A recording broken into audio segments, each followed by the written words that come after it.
In this question, if f of x is twice differentiable function such that f of 1 equal to 1, f of 2 equal to 2, f of 3 equal to 3, then prove that f double dash c equal to 0 for at least one c belongs to 1, 3.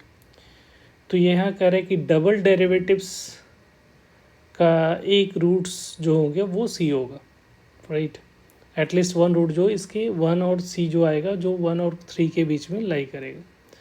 तो यहाँ पे देखो, यहाँ double derivatives की बात हो रही है. तो यहाँ पे 3 पॉइंट है. तो ये जैसे इंटरवल जो लोगे तो यहाँ पे 3 पॉइंट के बारे में हम लोग डिस्कशन है.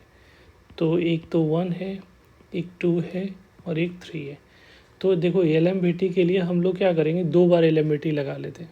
ठीक है, एक तो 1 से 2 के बीच में और 2 से 3 के बीच में. ठीक है, तो वहाँ से कुछ इन्फॉर्मेशन मिलेगी. ठीक है, दो वैल्यू मिलेगा C1 C2. उसके बाद हम लोग डबल डेरिवेटिव्स के बारे में सोचेंगे. ठीक है, तो पहले करते हैं क्या आ रहा है देखते हैं. तो using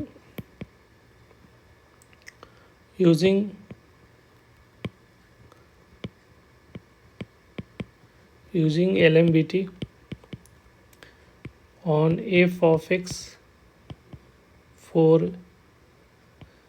x belongs to 1 to 2 and 2 to 3.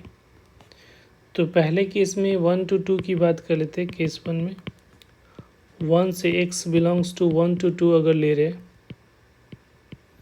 तो f of 2 minus f of 1 divided by 2 minus 1 equal to f dash C1 हो जाएगा. तो f डैश C1 किसके बीच में लाई करेगा, इसके बीच में होगा. ठीक है, कोई भी पॉइंट. अब यहाँ पे सबकी वैल्यू पता है. ठीक है, f ऑफ 2 की वैल्यू हम लोग को कितना दे रखा है, ये 2 है. ये वैल्यू कितनी दे रखी है, 1 है. तो सिंप्लीफाई करोगे तो f डैश C1 की वैल्यू 2 minus 1 ये क्या आ रहा है, 1 आ रहा है. तो ये एक इन्फॉर्मेशन, एक इक्वेशन यहाँ से बन गई. अब केस 2 पे आ जाओ. तो केस 2 में जो है x बिलोंग्स टू LMBT लगाएंगे 2 से 3 के बीच में. तो अब क्या होगा, f of 3 minus f of 2 होगा divided by 3 minus 2 equal to f dash C2 ले लोगे. और C2 कहाँ पे होगा, 2 से 3 के बीच में कोई पॉइंट होगा. तो यहाँ पे भी वैल्यू पता है. f3 की वैल्यू कितनी दे रखी है, 3 है. f2 की वैल्यू 2 है.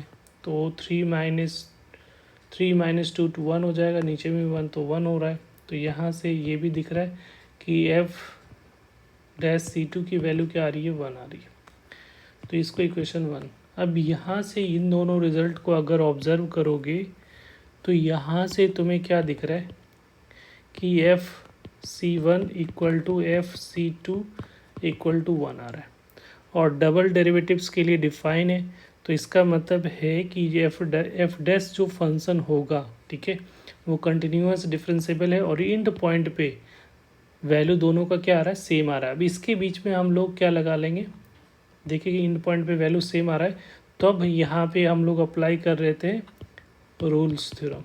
तो रोल्स थ्योरम क्या कहते हैं कि at least one value F double dash इसका डेरिवेटिव्स का, ये हम लोग का किसकी बात करें, एफ डैश है ना, एफ डैश C1 C2. तो इसका डेरिवेटिव्स का एक रूट जो होगा 0 C1 C2 के बीच में लाई करेगा. तो यहाँ पे ऐसा लिख देते हैं, now using Rolle's theorem on F dash X for x belongs to C1, C2. तो यहाँ से हम लोग क्या लिख सकते हैं, we can write f double dash C equal to 0 for C belongs to C for at least one C belongs to C1 common C2.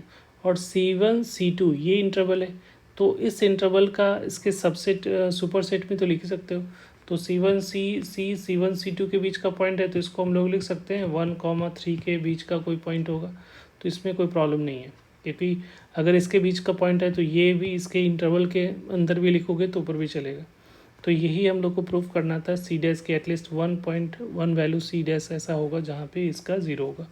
Rollers theorem तो यही कहता है ना कि अगर एंड पॉइंट पे वैल्यू सेम है, डिफरेंशिएबल है, कंटिन्यूस है, तो उसका डेरिवेटिव्स का है कोई भी पॉइंट पे उसका वैल्यू क्या होगा, ज़ीरो होगा, एटलीस्ट वन वैल्यू।